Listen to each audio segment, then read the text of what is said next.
الرحمن الرحيم الحمد لله رب العالمين والصلاة والسلام على أشرف الأنبياء والمرسلين وعلى آله وأصحابه أجمعين ومن تبعهم بإحسان إلى يوم الدين أما بعد. آپ سب حضرات کو ایک بار پھر اس کلاس میں خوش آمدید کہتا ہوں جو زوم کے ذریعے آن لائن چل رہی ہے. پچھلے 2-3 دنوں سے ہم زکوٰۃ کے احکامات پڑھ رہے ہیں اور اللہ تعالیٰ سے دعا ہے کہ اللہ رب العزت ہمیں اپنی رضا کے لیے عمل کرنے کی توفیق دے اور ہمارے ہر نیک عمل کو اپنی رضا کے لیے خالص کر دے، اور اللہ رب العزت ہمیں ریاکاری اور دکھلاوے سے محفوظ رکھے، اور ہماری یہ جو چھوٹی سی کاوش ہے دین کو سمجھنے کے لیے، دین کے احکامات کو سیکھنے اور سکھانے کے لیے، اللہ تعالی ہماری اس کاوش کو قبول فرمائے اور آپ حضرات کا آنا بھی قبول کرے، اور اللہ رب العزت ہمیں دین کا علم جو علم نافع ہے وہ نصیب فرمائے، اور جو کچھ ہم سیکھتے اور سکھلاتے ہیں، پڑھتے اور پڑھاتے ہیں، اللہ تعالی ہم سب کو اس پر عمل کرنے کی توفیق دے. اس سے پہلے ہم زکوٰۃ کے اہم مسائل پڑھ چکے ہیں. آج زکوٰۃ کا آخری سبق ہم نے پڑھنا ہے اور وہ ہے مصارف زکوٰۃ کے حوالے سے، یعنی وہ لوگ جو زکوٰۃ لینے کے مستحق ہوتے ہیں اور وہ لوگ جو زکوٰۃ لینے کے مستحق نہیں ہوتے. ہم ان دونوں پوائنٹس پر گفتگو کریں گے. تو اللہ رب العزت نے قرآن مجید کے اندر زکوٰۃ کے مصارف اور زکوٰۃ کے مستحقین کو بیان کر دیا ہے.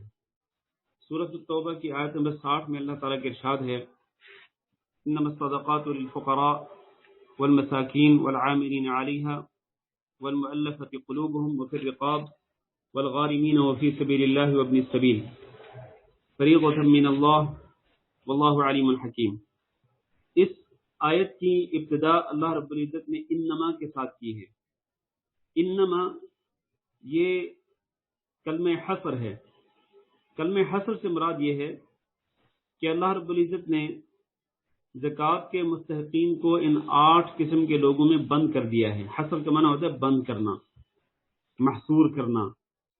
تو اللہ تعالیٰ نے 8 قسم کے لوگوں کے اندر یا 8 قسم کے مصارف کے اندر مستحقین زکوٰۃ کو بند کر دیا ہے، جس کا معنی یہ ہے کہ زکوٰۃ صرف اور صرف ان 8 مصارف کو ہی دی جا سکتی ہے. ان 8 مصارف کے علاوہ کسی اور کو زکوٰۃ نہیں دی جا سکتی. اس لیے جو لوگ انفرادی طور پر اپنے طور پر زکوٰۃ تقسیم کرتے ہیں، ان کا یہ فرض ہے کہ وہ ان 8 مصارف میں سے ہی مستحقین کو تلاش کریں اور صرف انہی کو زکوٰۃ دیں جن کا تعلق ان 8 کے ساتھ ہے یا ان 8 میں سے کسی ایک کے ساتھ ہے. اسی طرح جو خیراتی ادارے ہوتے ہیں، لوگوں سے زکوٰۃ کے پیسے جمع کرتے ہیں اور پھر آگے وہ زکوٰۃ کے پیسے تقسیم کرتے ہیں، ان کی بھی یہ ذمہ داری ہے کہ وہ صرف اور صرف انہی 8 مصارف کے اندر ہی زکوٰۃ کے پیسے صرف کریں، انہی 8 مصارف کے اندر ہی زکوٰۃ کا پیسہ خرچ کریں، اور ان 8 کو چھوڑ کر کسی اور کو زکوٰۃ کا پیسہ نہ دیں. یہ ایک امانت ہوتی ہے اور امانت میں خیانت کرنا درست نہیں ہے. اور دوسری بات یہ ہے کہ یہ زکوٰۃ جو ہے یہ صرف ان 8 قسم کے لوگوں کا حق ہے. اگر کوئی شخص ان 8 کو چھوڑ کر کسی اور کو زکوٰۃ دے گا تو وہ ان 8 کی حق تلفی کرنے والا ہوگا، وہ ان کا حق مارنے والا ہوگا. تو کسی کا حق مارنا جائز نہیں ہے، کسی کی حق تلفی کرنا درست نہیں ہے. حق والوں کو ان کا حق ملنا چاہیے.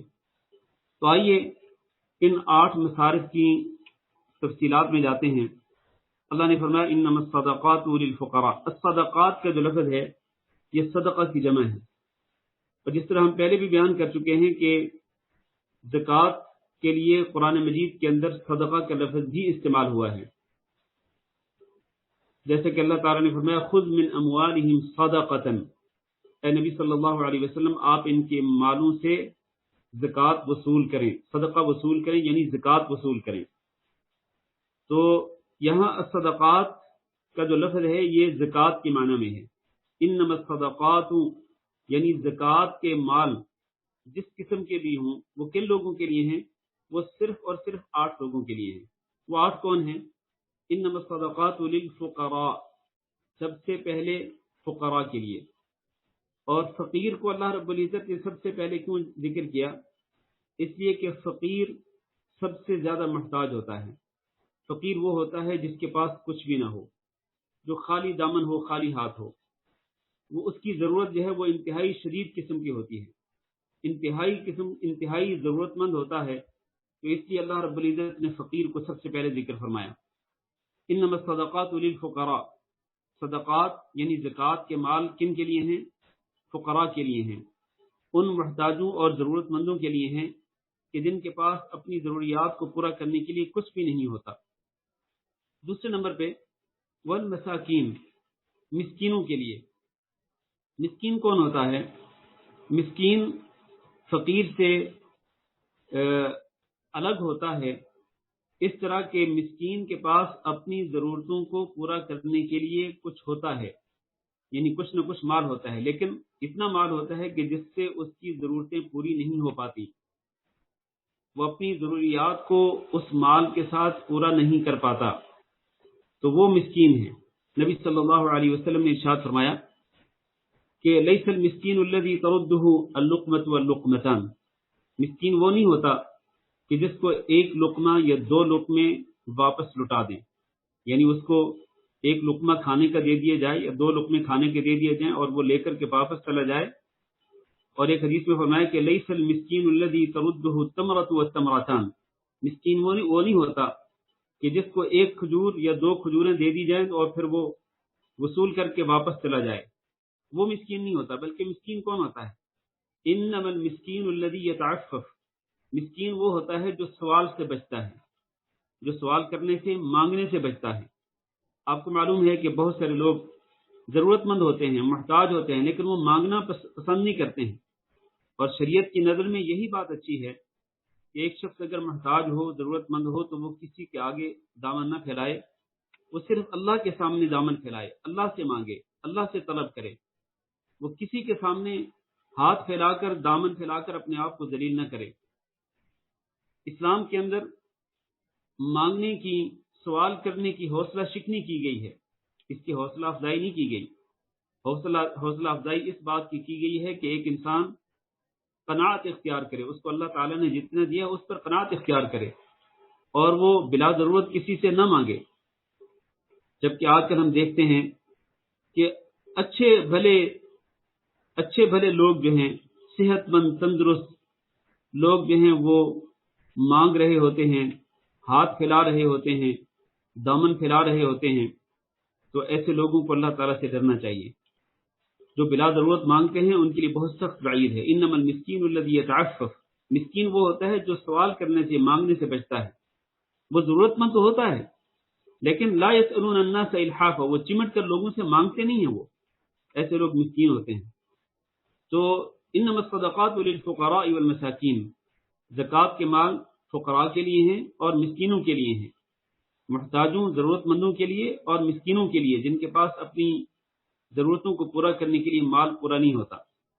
انما الصدقات للفقراء والمساکین، یہ دو ہو گئے۔ والعاملین علیہا، تیسری قسم وہ لوگ جن کو حکومت، جن کی ذمہ داری لگاتی ہے کہ آپ جائیں اور لوگوں سے زکوٰۃ کا مال کلیکٹ کریں، جن کی ذمہ داری ہوتی ہے زکوٰۃ کی کلیکشن، اور پھر وہ زکوٰۃ لے کر وہ بیت المال میں، مسلمانوں کا جو بیت المال ہوتا ہے اس میں جمع کراتے ہیں۔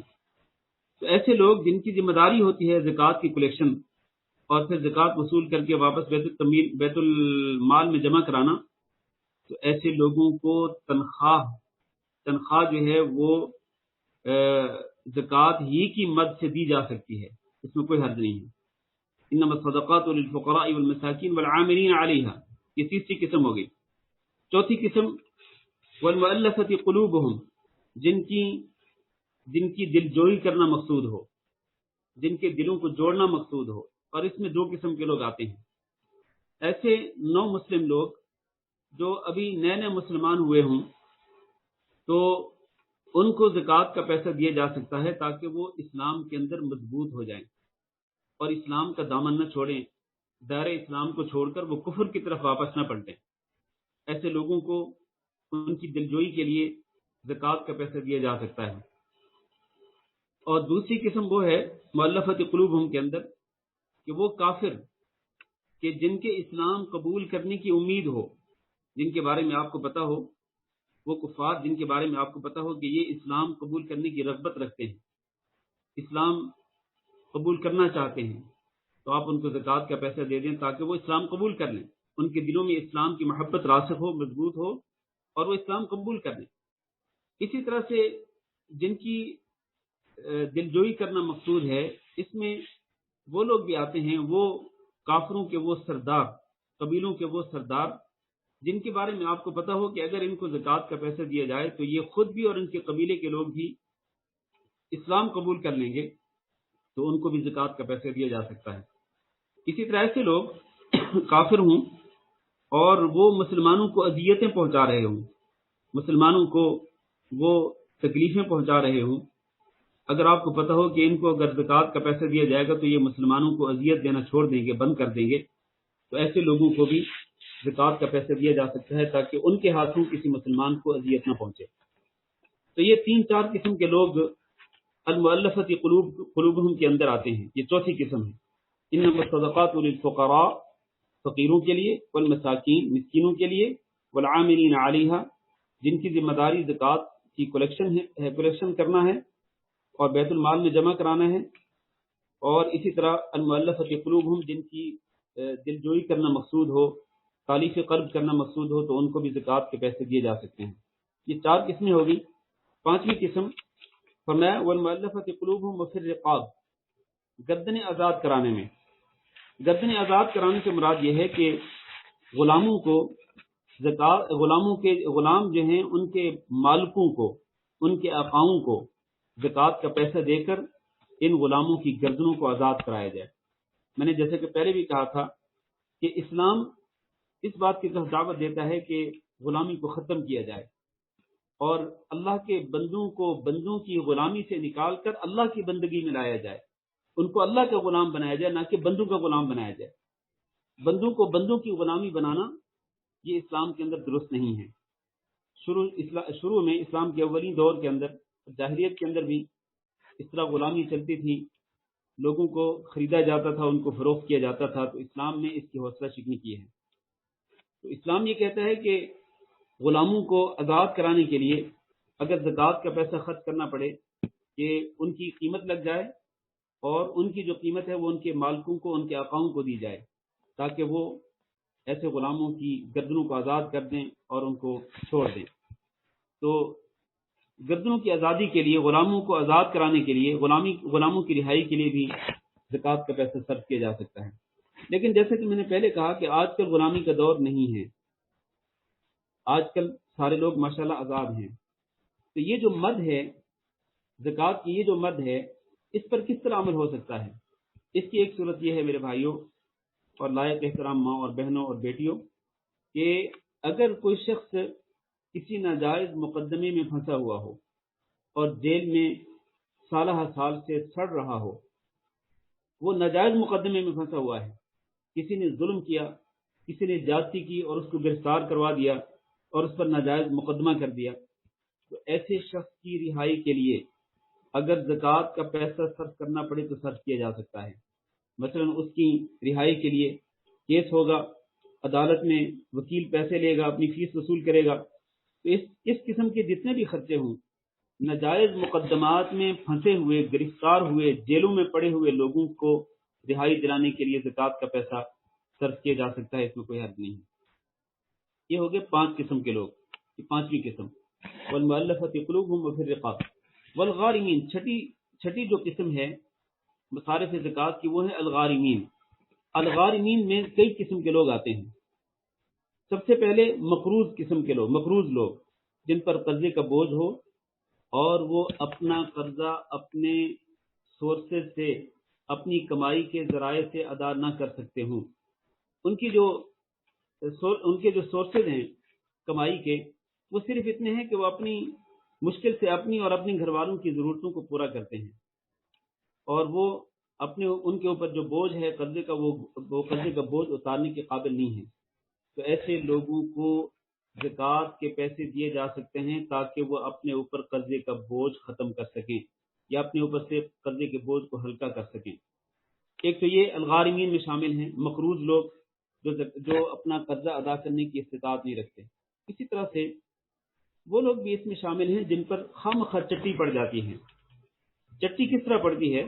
مثال کے طور پر ایک شخص کسی کی کفالت کر لے، کسی کی ضمانت گارنٹی دے دے، اور پھر جس چیز کی وہ گارنٹی دیتا ہے یا جس بندے کی وہ گارنٹی دیتا ہے وہ بندہ وہ قرضہ واپس کرنے کی استطاعت نہیں رکھتا، یا اس نے جو پیسے ادا کرنے ہیں وہ پیسے ادا کرنے کی استطاعت نہیں رکھتا، تو اس کے نتیجے میں کیا ہوتا ہے کہ جو گارنٹر ہوتا ہے، جو ضامن ہوتا ہے، وہ اس پر چٹی پڑ جاتی ہے کہ بھئی آپ نے گارنٹی دی تھی، تو اب جب یہ بندہ ادا نہیں کر رہا تو گارنٹی چونکہ آپ نے دی تھی تو اب آپ کو یہ ادائیگی کرنی پڑے گی، تو خواہ مخواہ اس پر چٹی پڑ جاتی ہے، چونکہ وہ گارنٹر ہوتا ہے، کفیل ہوتا ہے، ضامن ہوتا ہے۔ تو ایسے لوگ جن پر ایسے چٹی پڑ جاتی ہے تو وہ لوگ جو ہیں ان کو اپنی چٹی بھرنے کے لیے زکوٰۃ کا پیسہ ان کو دیا جا سکتا ہے۔ اس کی ایک اور صورت یہ بھی ہے، مثال کے طور پر فرض کر لیں کہ کسی شخص کا کوئی بیٹا ہو اور وہ کچھ پیسے قرض لے کر کے اپنا ایک بزنس، چھوٹا سا ایک بزنس شروع کر لے، اور اس بزنس میں اس کو خسارہ ہو جائے۔ اب جن لوگوں نے اس کو قرضہ دیا، اب وہ اس کو پکڑ لیں، وہ کہیں کہ جی آپ کا خسارہ ہوا، ہمیں اس سے کوئی لین دین نہیں، آپ ہمیں ہمارے پیسے واپس کریں، اس کو پکڑ لیں، اور اسی طرح اس کے والد کو پکڑ لیں۔ اب والد کا حالانکہ کوئی قصور نہیں ہے، تو والد پر اگر اس طرح کی چٹی پڑ جائے، اپنے بیٹے، اپنی اولاد کی وجہ سے اس طرح کی اگر کوئی چٹی پڑ جائے کہ خسارہ ہو جائے کاروبار کے اندر، تو اس قسم کے خسارے کو پورا کرنے کے لیے اور اس قسم کی چٹی کو بھرنے کے لیے، تاوان کو بھرنے کے لیے زکوٰۃ کے پیسے صرف کیے جا سکتے ہیں۔ الغارمین وفی سبیل اللہ، یہ 6، اور 7واں جو وفی سبیل اللہ، اللہ کے راستے میں۔ اور یہاں یہ بات نوٹ کرنے کے قابل ہے کہ قرآن مجید کے اندر فی سبیل اللہ کا لفظ جہاں بھی آیا ہے اس سے مراد جہاد ہے، لہذا یہاں مصارف زکوٰۃ کے اندر بھی فی سبیل اللہ سے مراد جہاد ہے، مجاہدین ہیں، کہ مجاہدین کی ضروریات کو پورا کرنے کے لیے، مجاہدین کی ضروریات کو پورا کرنے کے لیے زکوٰۃ کا پیسہ صرف کیا جا سکتا ہے۔ یہ ایک مصرف ہے زکوٰۃ کے مصارف میں سے۔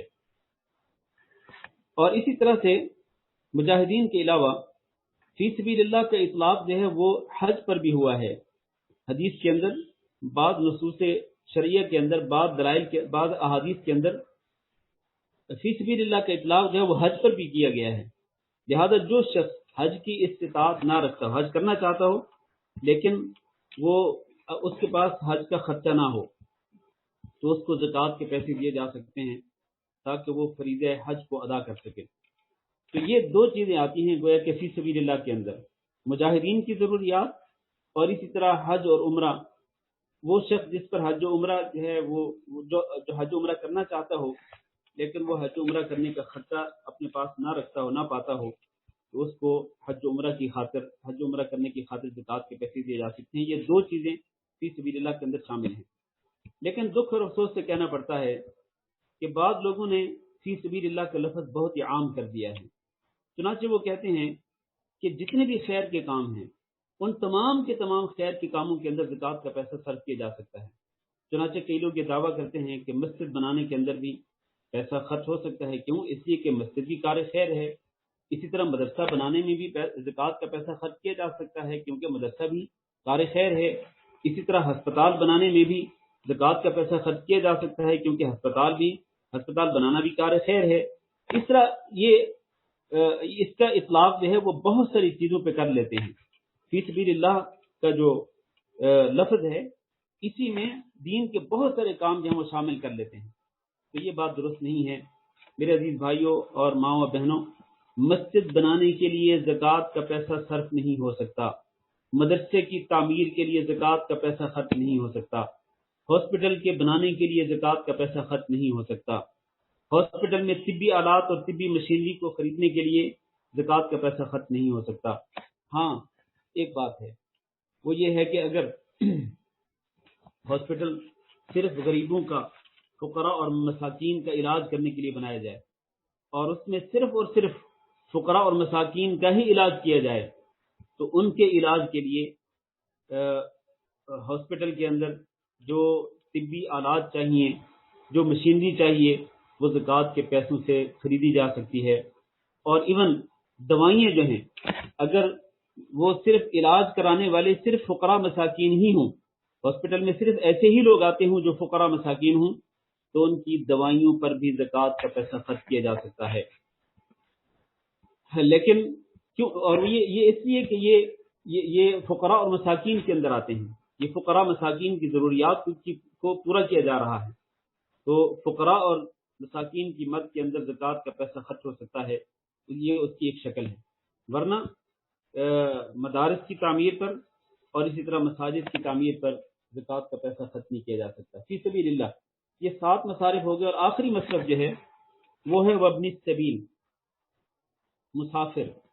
وہ مسافر جو کسی جائز مقصد کے لیے سفر کر رہا ہو اور دوران سفر اس کا زیادہ راہ سفر خرچ ختم ہو جائے اور اس کو ضرورت ہو اپنے ملک کی طرف واپس جانے کے لیے، پیسوں کی ضرورت ہو، تو جس قدر اس کو ضرورت ہو اس کی ضرورت کے بقدر اس کو زکوٰۃ کے پیسوں میں سے پیسے دیے جا سکتے ہیں، تاکہ وہ اپنا سفر مکمل کر کے اپنے گھر کو واپس لوٹ سکے۔ اس کی شرط یہی ہے کہ اس کا سفر جو ہے وہ جائز ہو۔ یہ بھائی نے جو سوال کیا ہے کہ کئی لوگ مدرسوں کے سفیر بن کر آتے ہیں اور مدرسوں کی ضروریات کے لیے وہ مدد طلب کرتے ہیں، تو کیا ایسے لوگوں کو زکوٰۃ کے پیسے دیے جا سکتے ہیں؟ دیکھیں، اگر تو آپ کو پتہ ہو کہ یہ لوگ یہ امانت دار ہیں اور یہ زکوٰۃ کے پیسے صرف غریب طلبہ پر ہی خرچ کریں گے، غریب طلبہ کی ضروریات، جو مستحق طلبہ ہیں، جو محتاج ہیں، مسکین ہیں، ایسے طالب علم جو ہیں صرف انہی کی ضروریات پہ یہ زکوٰۃ کا پیسہ خرچ کریں گے، تو ایسے لوگوں کو زکوٰۃ کا پیسہ دیا جا سکتا ہے۔ لیکن اگر آپ کو پتہ ہو کہ یہ لوگ احتیاط نہیں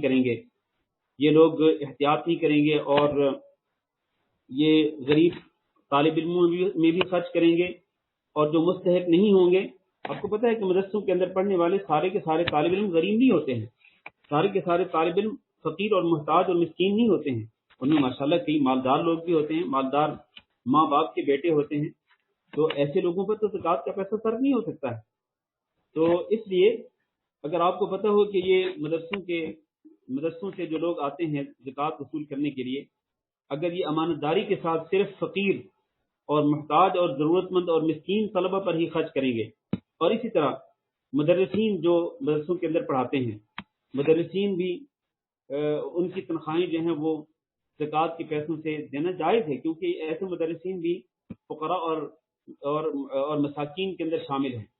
تو اس لیے اگر یہ امانت داری کے ساتھ پیسہ خرچ کیا جائے تو ایسے لوگوں کو زکوٰۃ کا پیسہ دیا جا سکتا ہے۔ واللہ اعلم۔ اچھا جی، ہم اپنی گفتگو کو جاری رکھتے ہیں۔ ہم نے کہا کہ اللہ تعالیٰ نے 8 مصارف ذکر کیے ہیں، 8 مصارف اللہ رب العزت نے ذکر کیے ہیں۔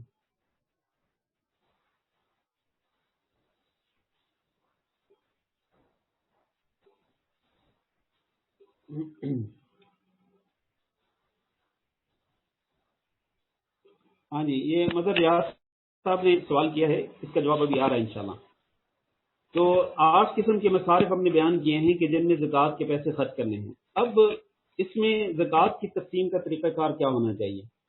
دیکھیں، سب سے پہلے وہ شخص جو کہ زکوٰۃ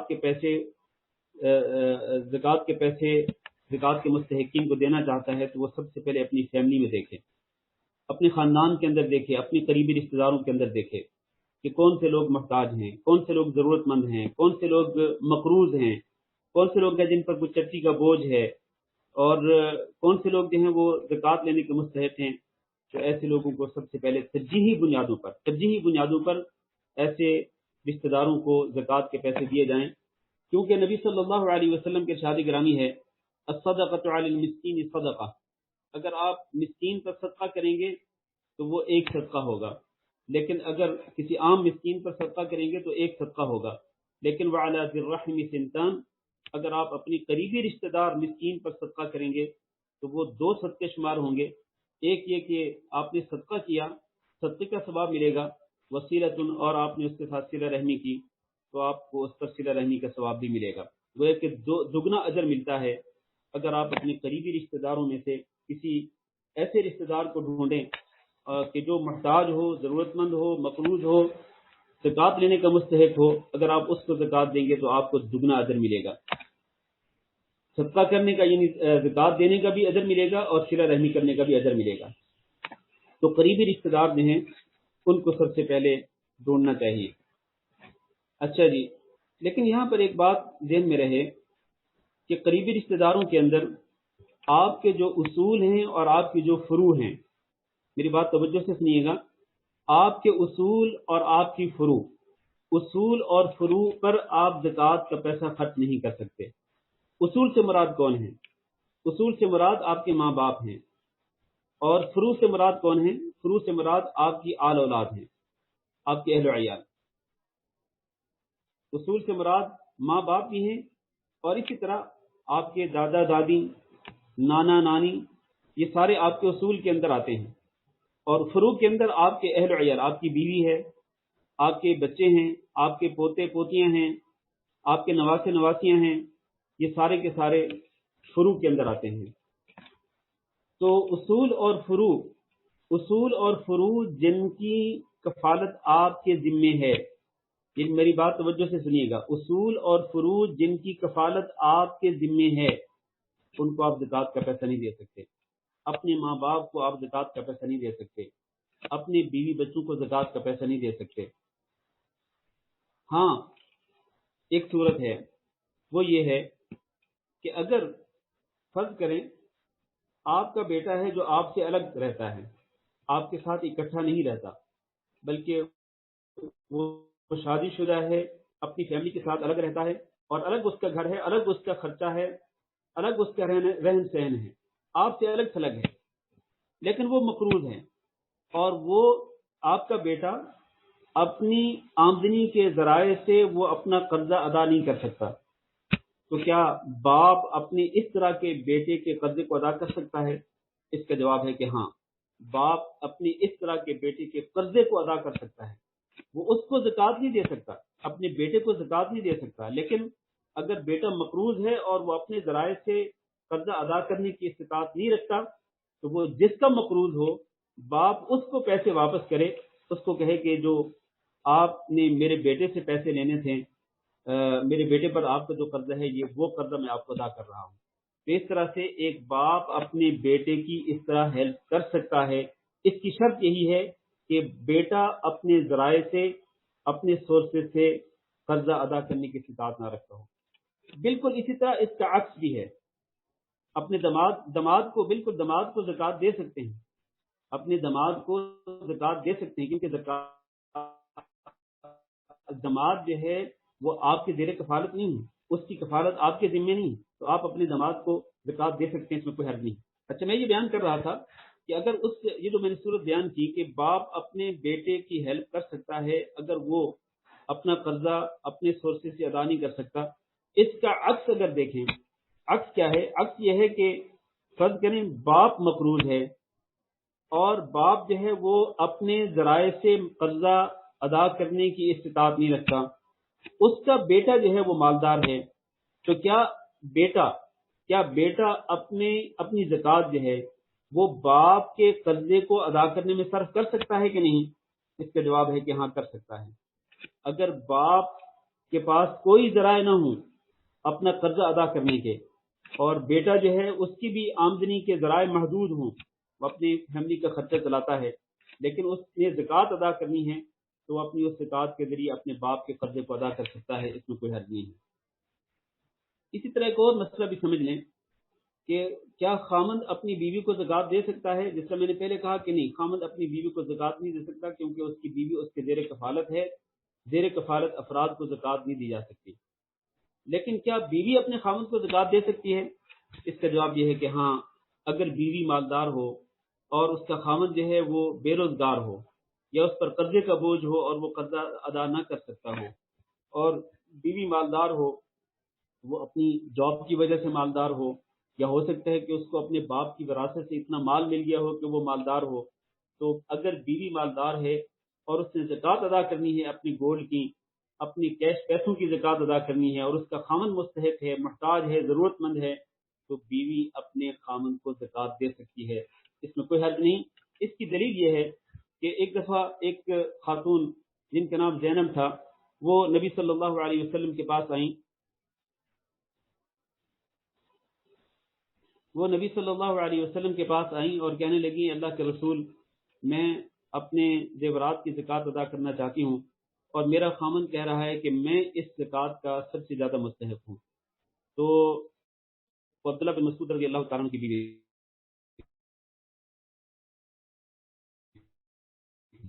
آپ اپنے زیورات کی زکوٰۃ اپنے خامن کو دے دیں، کیونکہ عبداللہ بن مسعود رضی اللہ تعالیٰ عنہ ایک فقیر صحابی تھے، مسکین تھے، محتاج تھے. تو ان کی بیوی کو نبی صلی اللہ علیہ وسلم نے یہ کہا تھا کہ آپ زکوٰۃ کی اپنے گولڈ کی چیز، کیا آپ اپنے بہن بھائیوں کو زکوٰۃ دے سکتے ہیں؟ جی بالکل، آپ کے بہن بھائی آپ کے زیر کفالت نہیں ہے. بہن جو ہے وہ اللہ نہ کرے وہ بیوہ ہو چکی ہو، اللہ نہ کرے وہ طلاق یافتہ ہو، ظاہر ہے وہ آپ کے پاس ہوگی. اگر آپ کے ماں باپ فوت ہو چکے وہ آپ کے پاس ہوگی، اپنے بھائی کے پاس ہی ہوگی. تو اگر کوئی بہن اپنے بھائی کی زیر کفالت ہو تو وہ بھائی اپنی بہن کو زکوٰۃ نہیں دے سکتا. کیوں؟ اس لیے کہ وہ اس کی زیر کفالت ہے. تو ایسے بہن بھائی جو آپ کے زیر کفالت نہیں ہیں ان کو آپ زکوٰۃ کے پیسے دے سکتے ہیں، اس میں کوئی حرج نہیں ہے. تو یہ میں نے زکوٰۃ لینے والوں کے مسائل بیان کیے ہیں کہ کن کن کو آپ زکوٰۃ دے سکتے ہیں. اب یہاں یہ بھی بیان کرتا چلوں کہ کن کن کو آپ زکوٰۃ نہیں دے سکتے ہیں. دیکھیے، زکوٰۃ آپ ایسے لوگوں کو نہیں دے سکتے جو کہ فاسق فاجر ہوں. فاسق فاجر ہونے کا معنی یہ ہے کہ جو بڑے بڑے گناہوں کے ارتکاب کرتے ہوں، دیدہ دلیری کے ساتھ، وہ اللہ کے نافرمان ہوں. اگر آپ ان کو زکوٰۃ دیں گے تو یقیناً وہ اپنی نافرمانیوں میں، گناہوں میں اور زیادہ بڑھتے چلے جائیں گے. تو گویا کہ آپ نے ان کو زکوٰۃ کا پیسہ دے کر ان کے گناہوں کے اندر آپ نے ان سے تعاون کیا ہے، اور ان کے فسق و فجور کے اندر آپ نے ان سے تعاون کیا ہے. لہذا فاسق قسم کے، فاجر قسم کے لوگ جو دیدہ دلیری کے ساتھ گناہ کرتے ہیں اور توبہ نہیں کرتے، اللہ سے معافی نہیں مانگتے، آپ ایسے لوگوں کو زکوٰۃ نہیں دے سکتے ہیں. ہاں، ایسے لوگوں کو زکوٰۃ ایک شرط کے ساتھ دے سکتے ہیں کہ آپ ان کو تلقین کریں کہ بھئی آپ توبہ کر لیں، استغفار کر لیں، اللہ سے معافی مانگیں اور آئندہ کے لیے گناہوں سے اجتناب اور پرہیز کریں. اگر وہ توبہ کر لیتے ہیں اور اپنی اصلاح کرنا شروع کرتے ہیں تو آپ ان کو زکوٰۃ کے پیسے دے سکتے ہیں، اس میں کوئی حرج نہیں ہے. اسی طرح سے آپ آل رسول، جتنے لوگ بھی نبی صلی اللہ علیہ وسلم کے خاندان سے تعلق رکھتے ہیں، ان کو زکوٰۃ کے پیسے نہیں دیے جا سکتے. نبی صلی اللہ علیہ وسلم نے فرمایا تھا انا لا ناکل الصدقہ، ہم اور ہمارے اہل بیت جو ہیں، ہمارے خاندان سے جو لوگ ہیں، ہم صدقہ نہیں کھاتے. صدقے سے مراد زکوٰۃ کے پیسے ہم نہیں کھاتے ہیں، کیونکہ زکوٰۃ جو ہے یہ مال کسی کے مال کی میل کچیل ہوتی ہے. تو میل کچیل کا جو پیسہ ہے یہ آل بیت کے لیے، نبی صلی اللہ علیہ وسلم کے خاندان کے لوگوں کے لیے جائز نہیں ہے. یہ وہ لوگ تھے جن کو آپ زکوٰۃ کے پیسے نہیں دے سکتے ہیں. یہاں پر میں زکوٰۃ ہی سے متعلق کچھ اور بھی مسائل ذکر کرتا چلوں کہ کیا اگر آپ نے کسی تنگ دست کو قرضہ دیا ہوا ہے، آپ نے کسی کو قرضہ دیا ہوا ہے، آپ نے کسی شخص کو قرضہ دیا ہوا ہے اور وہ تنگ دست ہے، وہ آپ کو قرضہ واپس نہیں کر سکتا، وہ آپ کو قرضہ واپس نہیں کر سکتا، تو کیا آپ اس کے قرضے کو، جو آپ نے اس کو قرضہ دیا ہوا ہے، کیا اس کو زکوٰۃ میں کنورٹ کر سکتے ہیں؟ اس کا جواب یہ ہے کہ نہیں. آپ اس کو دیے ہوئے قرضے کو اپنی زکوٰۃ میں کنورٹ نہیں کر سکتے. کیوں؟ اس کی وجہ یہ ہے کہ جب آپ نے اس کو قرضے کے پیسے دیے تھے، اس وقت آپ نے قرض کی نیت سے اس کو پیسے دیے تھے، آپ نے زکوٰۃ کی نیت سے پیسے نہیں دیے تھے. اور جبکہ زکوٰۃ کی ادائیگی کے لیے نیت ضروری ہے، انسان کے دل میں ارادہ ہو کہ میں یہ جو پیسے دے رہا ہوں یہ زکوٰۃ کے پیسے ہیں، کیونکہ انما الاعمال بالنیات، اعمال کا دار و مدار نیتوں پر ہے. تو آپ نے جب قرضے کے پیسے دیے تھے تو اس وقت آپ کی نیت قرضہ دینے کی تھی، اس وقت آپ کی نیت زکوٰۃ دینے کی نہیں تھی. تو اس لیے وہ شخص جو کہ قرضہ واپس کرنے کی استطاعت نہ رکھتا ہو تو اس کو دیے ہوئے قرضے کے پیسے جو ہیں ان پیسوں کو آپ اپنی زکوٰۃ کے اندر کنورٹ نہیں کر سکتے ہیں، یہ جائز نہیں ہے. ہاں یہ ہو سکتا ہے کہ آپ اللہ کی رضا کے لیے اس کو قرضے کے پیسے معاف کر دیں. اگر آپ معاف کر دیں گے یا پھر آپ اس کو ڈھیل دے دیں، اس کو مہلت دے دیں کہ بھائی آپ جب آسانی سے واپس کر سکیں واپس کر دینا، تو اس کی بڑی فضیلت ہے. نبی صلی اللہ علیہ وسلم نے فرمایا کہ جو شخص کسی تنگ دست کو ڈھیل دیتا ہے یا اس کو معاف کر دیتا ہے، اللہ رب العزت اس کو قیامت کے دن اپنے عرش کا سایہ نصیب فرمائے گا. ایک اور مسئلہ یہ ہے کہ کیا آپ اپنی زکوٰۃ کو منتقل کر سکتے ہیں اپنے شہر سے کسی دوسرے شہر کی طرف، یا اپنے ملک سے کسی دوسرے ملک کی طرف؟ کیا زکوٰۃ کو منتقل کیا جا سکتا ہے؟ اس کا جواب یہ ہے کہ سب سے پہلی بات یہ ہے کہ آپ وہاں جس معاشرے کے اندر رہتے ہیں، آپ جس شہر کے اندر رہتے ہیں، آپ جس ملک کے اندر رہتے ہیں، آپ اسی ملک اور اسی معاشرے اور اسی شہر کے مسکینوں کو ڈھونڈیں اور ان کو زکوٰۃ دیں، وہ زیادہ حقدار ہیں. لیکن اگر اس ملک کے اندر، اس شہر کے اندر آپ کو مستحقین نہیں ملتے اور کسی دوسرے شہر کے اندر، کسی دوسرے ملک کے اندر زیادہ مستحق لوگ ملتے ہیں، خاص طور پر رشتہ داروں میں سے، تو پھر اپنی زکوٰۃ کو منتقل کرنے میں کوئی حرج نہیں ہے. ایک اور مسئلہ بھی سن لیں، وہ یہ ہے کہ کیا زکوٰۃ کے پیسوں سے یہ خوراک اور راشن خرید کر یا کپڑے وغیرہ خرید کر دیے جا سکتے ہیں یا نہیں؟ یعنی بعض لوگ کیا کرتے ہیں، بعض لوگ زکوٰۃ کے پیسے کیش کی شکل میں نہیں دیتے، بلکہ وہ زکوٰۃ کے پیسوں کے ساتھ راشن خریدتے ہیں. مثلا چاول ہیں، آٹا ہے، اسی طرح گھی، دالیں وغیرہ، اس طرح کا راشن وہ خشک راشن لے لیتے ہیں اور اس کو بانٹ دیتے ہیں. اور کئی لوگ جو ہیں وہ کپڑے وغیرہ خرید کر کے بانٹ دیتے ہیں زکوٰۃ کے طور پر. تو کیا ایسا کرنا جائز ہے یا جائز نہیں ہے؟ میرے بھائیوں، بات یہ ہے کہ زکوٰۃ کا پیسہ جو ہے، یہ اس کے جب آپ نے زکوٰۃ کا پیسہ نکال دیا، اپنے مال کی زکوٰۃ آپ نے نکال دی، تو اب اس پر آپ کا کوئی اختیار نہیں چلتا.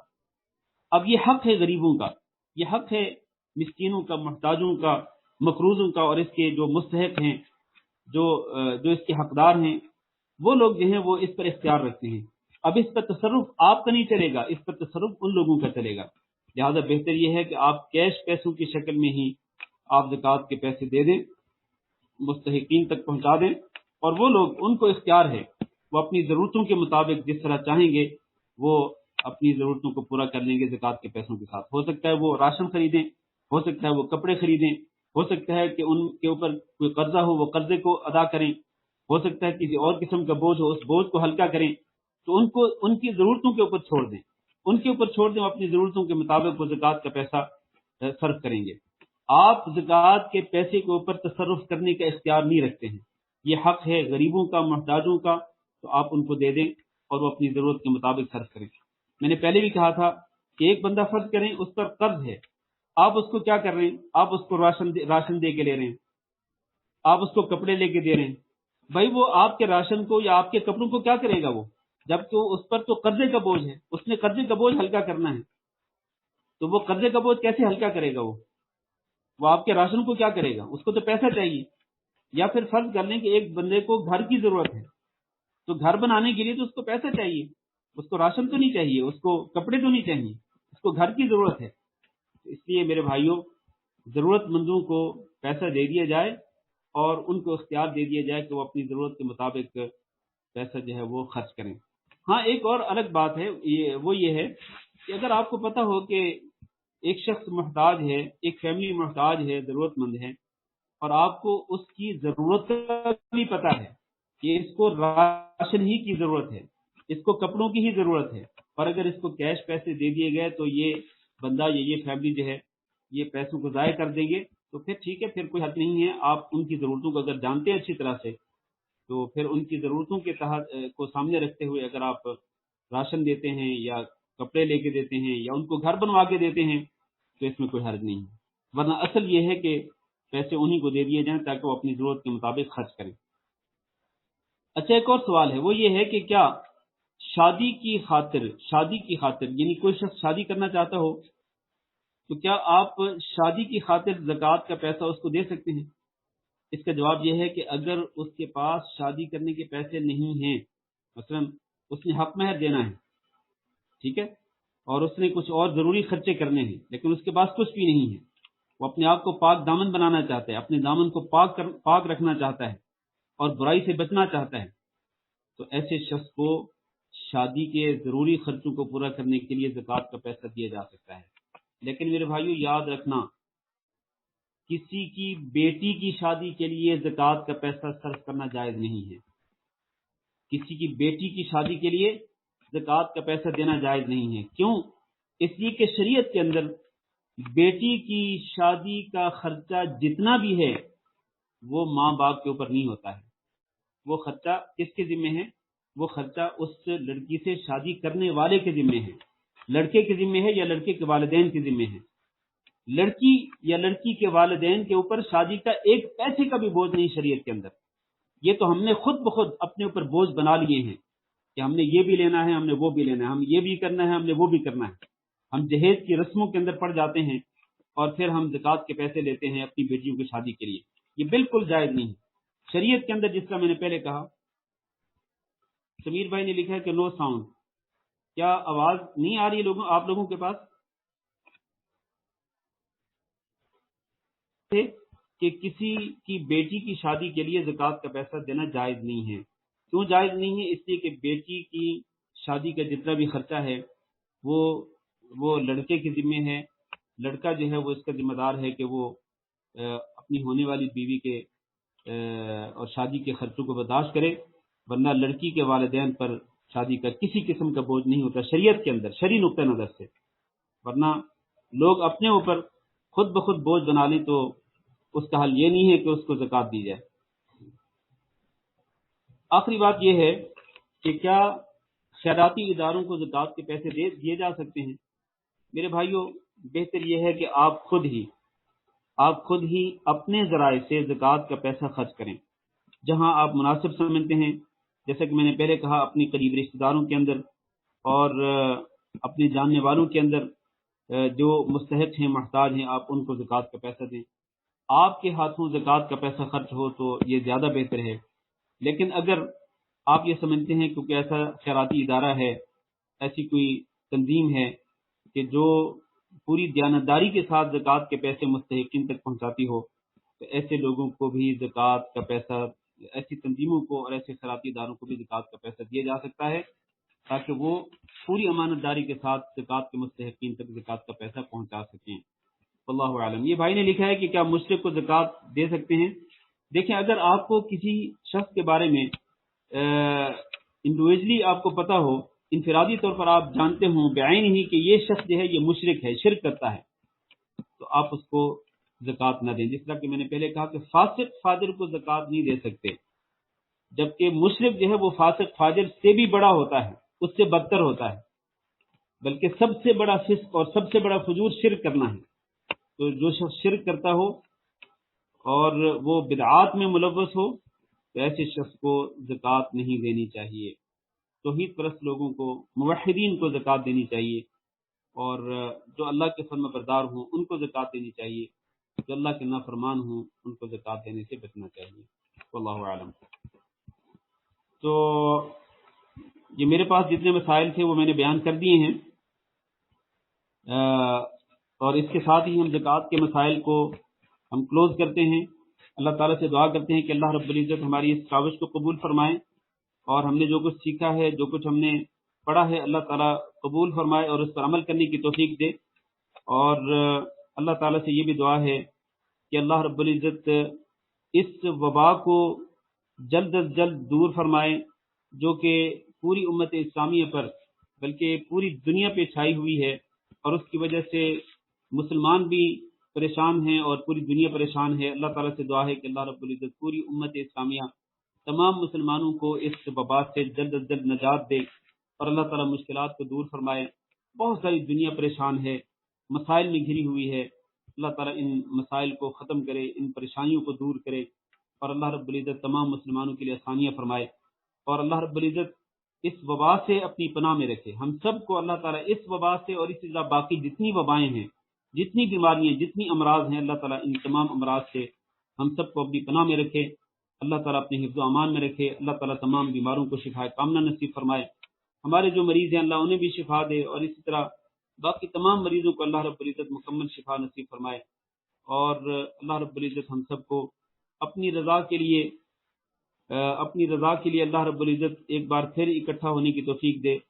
کویت والوں کے لیے بھی اور اسی طرح باقی تمام دنیا کے مسلمانوں کے لیے یہی دعا ہے کہ اللہ تعالیٰ ہر جگہ پہ مسلمانوں کی حفاظت فرمائے، اپنے حفظ و امان میں رکھے، اور اللہ رب العزت ہر قسم کے شر اور نقصان سے محفوظ رکھے اور اپنی رحمتوں اور برکتوں سے نوازے۔ اللہ تعالیٰ اپنی رحمتوں کی آغوش میں ہمیں رکھے۔ آگے رمضان المبارک کی آمد ہے، خیر و عافیت کے ساتھ، سلامتی کے ساتھ اللہ تعالیٰ ہمیں یہ رمضان المبارک کا مہینہ نصیب فرمائے اور اس کی برکتوں اور اس کی رحمتوں سے ہمیں مستفید ہونے کی توفیق دے۔ اللہ ہم سب کو، ہمارے والدین کو، ہمارے بیوی بچوں کو، ہم سب کو جنت الفردوس کے وارثوں میں شامل فرمائے، اور اللہ رب العزت دین و دنیا کی ہر خیر و بھلائی نصیب فرمائے۔ وصلی اللہ وسلم علی نبینا محمد وعلی آلہ واصحابہ اجمعین۔ اب میرے خیال ہے 4-5 منٹ باقی ہیں اس میں مغرب کی اذان ہونے میں آپ کے ہاں، تو اگر آپ حضرات سوال کرنا چاہتے ہوں تو کر سکتے ہیں۔ یہ سلمان رشید صاحب نے ہاتھ کھڑا کیا ہوا ہے، تو شعیب بھائی آپ سے گزارش ہے کہ ان کا مائک کھول دیں تو تاکہ یہ سوال کر سکیں۔ جی السلام علیکم صاحب۔ جی وعلیکم السلام ورحمۃ اللہ وبرکاتہ۔ میں یہ پوچھنا چاہ رہا تھا کہ جو دینی نشر و اشاعت سلمان صاحب آپ کی آواز بہت سلو ہے، ذرا آواز اونچی کر لیں آپ۔ جی میں پوچھ رہا تھا جو دینی نشر و اشاعت یعنی جو اس مد میں زکوٰۃ دی جا سکتی ہے، یعنی دینی کتابوں کی نشر و اشاعت۔ جی جی جی دینی کتابوں کی نشر و اشاعت جو ہے یہ عام صدقات کے پیسوں کے ساتھ ہونی چاہیے، یا عام انسان کو چاہیے کہ وہ دینی کتابوں کی نشر و اشاعت ہو، یا آج کے جیسے سیڈیز کا دور ہے، یا کسی بھی طریقے سے آپ دینی کام کر سکتے ہیں تو اپنے عام پیسے کے ساتھ کریں۔ زکوٰۃ کا پیسہ جو ہے یہ چونکہ غرباء کا، فقراء اور مساکین کا حق ہے، مقروض لوگوں کا حق ہے، تو ایسے لوگوں کو زکوٰۃ کا پیسہ دینا چاہیے، کیونکہ ان کی ضرورتیں پوری کرنا جو ہے زکوٰۃ کے پیسوں کے ساتھ یہ زیادہ ثواب والا عمل ہے بنسبت اس کے کہ آپ دین کی نشر و اشاعت کریں۔ دین کی نشر و اشاعت کے لیے عمومی طور پر ویسے انسان کو پیسہ خرچ کرنا چاہیے، لیکن زکوٰۃ کا جو پیسہ ہے اس کے لیے جو مستحقین ہیں، جو مصارف ہیں، انہی کے اندر ہی زکوٰۃ کا پیسہ خرچ کرنا چاہیے، واللہ اعلم۔ ہاں جی، یہ ایک بھائی نے لکھا ہے کہ میرڈ گرل جو ہے وہ اپنے فادر کو زکوٰۃ دے سکتی ہے۔ جی میرڈ گرل جو ہے، کوئی شادی شدہ لڑکی جو ہے یا عورت جو ہے وہ اپنے فادر کو زکوٰۃ دے سکتی ہے، اس شرط کے ساتھ کہ فادر کے پاس اور کوئی ذریعہ نہ ہو، فادر کے پاس اور کوئی ذریعہ نہ ہو ضرورتیں پوری کرنے کا۔ تو لڑکی چونکہ الگ ہوتی ہے، شادی شدہ ہوتی ہے، تو اس کے اوپر اس کے ذمہ یہ نہیں ہے کہ وہ اپنے باپ کی کفالت کرے۔ اگرچہ بہتر یہ ہے کہ اپنے باپ کی کفالت جو ہے وہ یہ اگر عورت جو ہے اپنے ذرائع سے کر سکتی ہے، اپنے عام پیسوں کے ساتھ کر سکتی ہے تو اس کے ساتھ کرنا چاہیے۔ دیکھنا، ماں باپ کے اوپر زکوٰۃ کا پیسہ خرچ نہیں ہونا چاہیے۔ ماں باپ تو ماں باپ ہیں، ان کا مقام اور مرتبہ بہت بلند ہے، تو ماں باپ کے اوپر زکوٰۃ کا پیسہ نہیں خرچ کرنا چاہیے، بلکہ آپ کو اللہ تعالیٰ نے جو اور پیسے دیے ہیں وہی پیسے آپ اپنے ماں باپ پر خرچ کریں، اس کے ساتھ آپ کے پیسوں میں، آپ کی جان میں، آپ کے اولاد میں برکت آئے گی۔ لیکن اگر بہت مجبوری ہو کہ اس باپ کے پاس اور کوئی سورسز نہیں ہیں، اور یہ جو لڑکی ہے، اس کی جو بیٹی ہے، اس کی بھی اور کوئی سورسز نہیں ہے، بڑی مشکل سے اس کے پاس اپنا خرچہ چلانے کے لیے پیسے ہوتے ہیں، اور یا پھر وہ اپنے گولڈ کی اگر زکوٰۃ نکال رہی ہے تو وہ اپنے باپ کو اس طرح دے سکتے ہیں اگر مجبوری کی حالت ہو، ورنہ عمومی طور پر یہی ہے کہ اپنے ماں باپ پر زکوٰۃ کا پیسہ خرچ نہیں کرنا چاہیے۔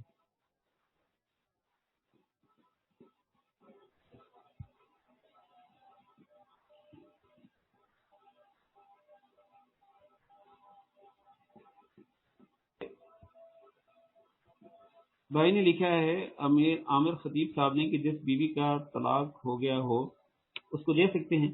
جس عورت کو طلاق ہو گئی ہو تو یہ دیکھنا پڑے گا کہ وہ عورت اب طلاق ہونے کے بعد کس کی کفالت میں ہے۔ اگر وہ اپنے باپ کی کفالت میں چلی گئی ہے تو ظاہر ہے کہ وہ باپ اس کے خرچوں کا ذمہ دار ہے، اور بھائی کی کفالت میں چلی گئی ہے تو بھائی اس کے خرچوں کا ذمہ دار ہے، تو ایسی عورت کو زکوٰۃ کے پیسے نہیں دیے جا سکتے۔ جو اپنے باپ اپنے بھائی کی کفالت میں ہے اس کو زکوٰۃ کے پیسے نہیں دیے جا سکتے. وہ طلاق شدہ بے شک ہے لیکن اس کی کفالت کر رہا ہے اس کا باپ یا اس کا بھائی، تو پھر اس کو زکوٰۃ کے پیسے نہیں دیے جا سکتے. لیکن اگر وہ طلاق شدہ ہو اور اس کی کفالت کرنے والا کوئی بھی نہ ہو، تو پھر اس کو زکوٰۃ کے پیسے دیے جا سکتے ہیں، اس میں کوئی حرج نہیں ہے.